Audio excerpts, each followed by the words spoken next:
बिहार अल्पसंख्यक आवासीय विद्यालय प्रवेश परीक्षा कक्षा 9 की महत्वपूर्ण सीरीज़ को आज के इस वीडियो में हम लोग आगे बढ़ाने वाले हैं। ये टोटल 10 क्वेश्चंस हैं जो साइंस से लिए गए हैं। सारे क्वेश्चंस एग्ज़ाम की दृष्टि से बहुत ज़्यादा उपयोगी है और इन क्वेश्चंस के साथ साथ इनका जो विश्लेषण है वो भी बहुत ज़्यादा ज़रूरी है।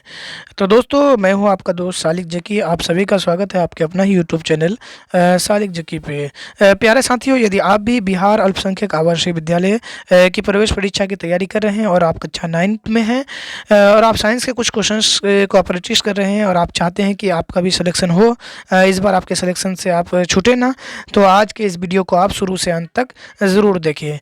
इनके अलावा यदि आप इस चैनल पे पहली बार विजिट कर रहे हैं तो साथियों, इनसे पहले मैं कहूँगा कि हमने इनसे पहले इनके सिलेबस के बारे में चर्चा किए हैं। सिलेबस से रिलेटेड क्वेश्चंस वीडियोस जो है ऊपर आई बटन में या फिर आपको चैनल में मिल जाएगा, वहाँ से आप ज़रूर देख लें ताकि आप सबसे पहले समझ लें कि आपको पढ़ना क्या है और नहीं पढ़ना क्या है। साथियों, आज के इस सीरीज को शुरू करते हैं। तो सबसे पहला क्वेश्चन है कि निम्नलिखित में से पदार्थ की 3 अवस्थाएं कौन कौन सी है।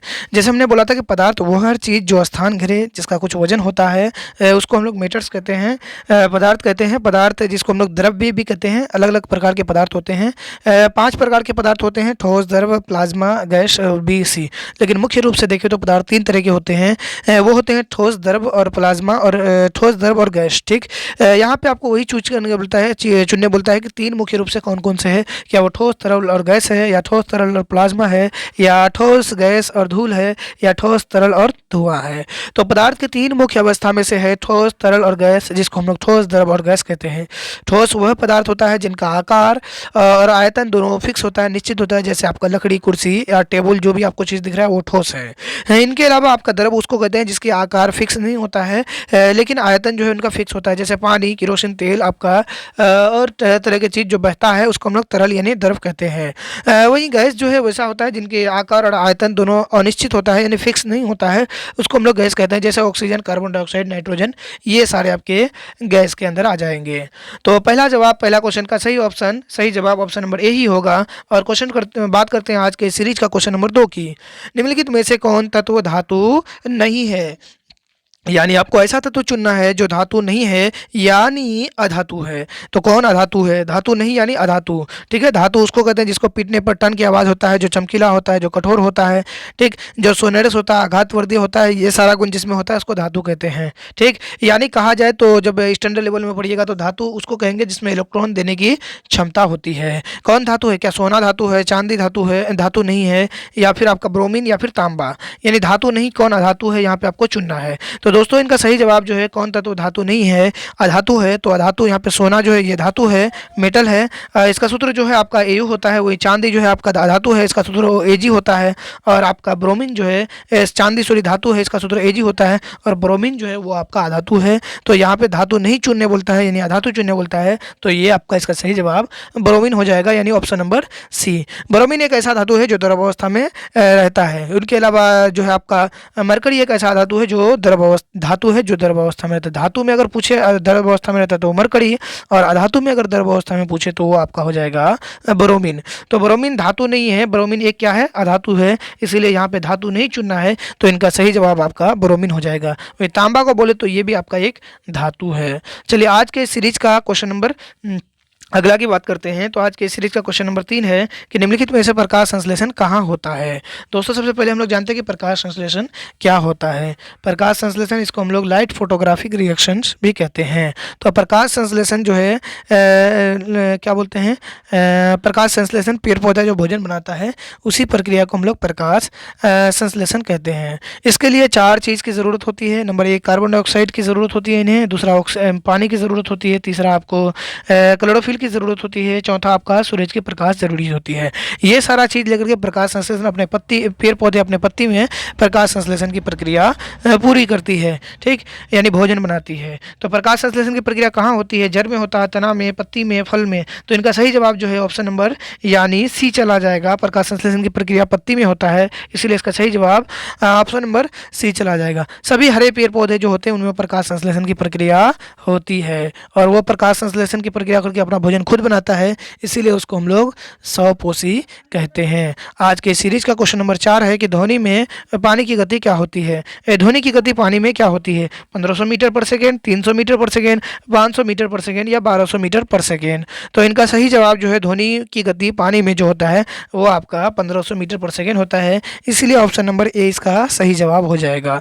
आज के सीरीज का क्वेश्चन नंबर 5 की ओर चलते हैं। तो किस प्रकार कि ऊर्जा को संभव ऊर्जा कहा जाता है। दोस्तों, क्या वो गतिज ऊर्जा है या तापीय ऊर्जा या स्थितिज ऊर्जा या विद्युत ऊर्जा?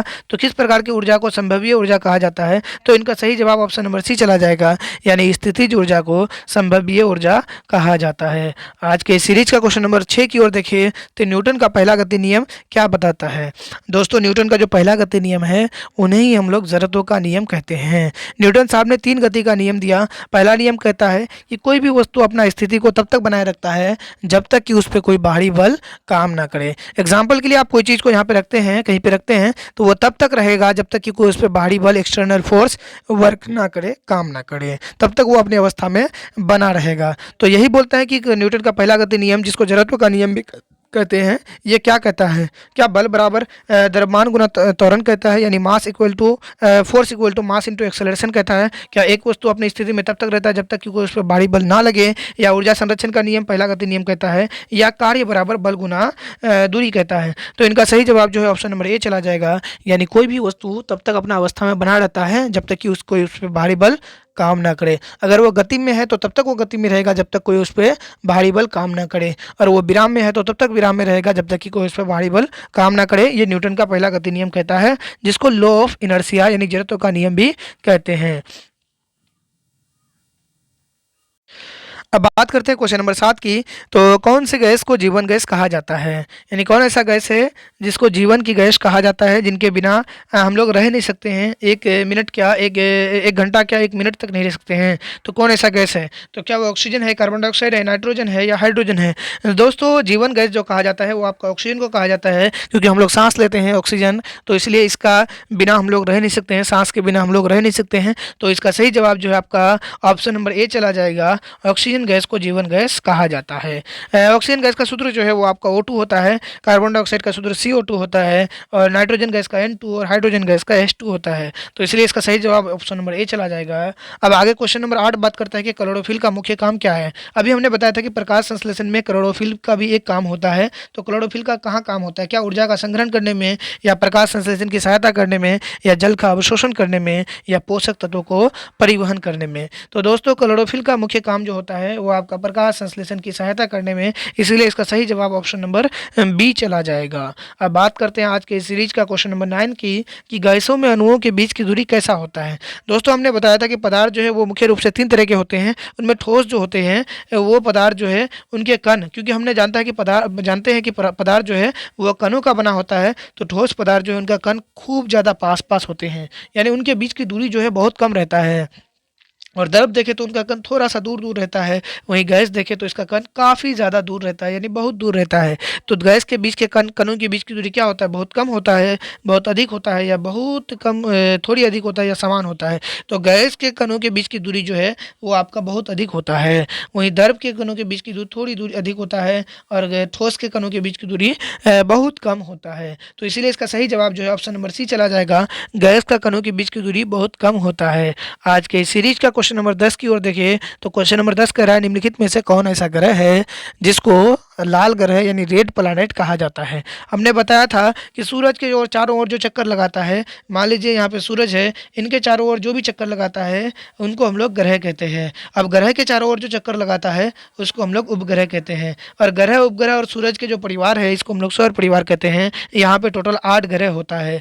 उनमें से बुध ग्रह जो है वो सूरज के सबसे निकट है, और वरुण जो ग्रह है वो सबसे दूर है। ठीक, तो यहाँ पे सौर परिवार का जो हेड है, मुखिया है, वो आपका सूरज है। तो लाल ग्रह जो है किस ग्रह को कहा जाता है? तो लाल ग्रह क्या वो शुक्र को कहा जाता है, मंगल को, या बृहस्पति को, या शनि को? शुक्र को दोस्तों भोर का तारा या सांझ का तारा कहा जाता है। इनके अलावा पृथ्वी का जुड़वा बहन भी कहा जाता है। मंगल ग्रह को लाल ग्रह कहा जाता है, और बृहस्पति ग्रह ये जो सबसे बड़ा ग्रह है, और शनि ग्रह को जो है छल्ला वाला ग्रह कहा जाता है। तो यहाँ पे आपका क्योंकि पूछ रहा है कि आपका लाल ग्रह कहा जाता है, तो लाल ग्रह जो कहा जाता है वो आपका मंगल को कहा जाता है, इसलिए इसका सही जवाब ऑप्शन नंबर बी हो जाएगा। साथियों, ये थे आज के इस सीरीज का टोटल 10 क्वेश्चन। क्वेश्चन जिनको मैंने आज के इस सीरीज पे कंप्लीट किया। आपको कैसा लगा नीचे कमेंट्स करना ना भूले। इसी के साथ दीजिए हमको विदा। थैंक यू, धन्यवाद, जय हिंद, जय भारत।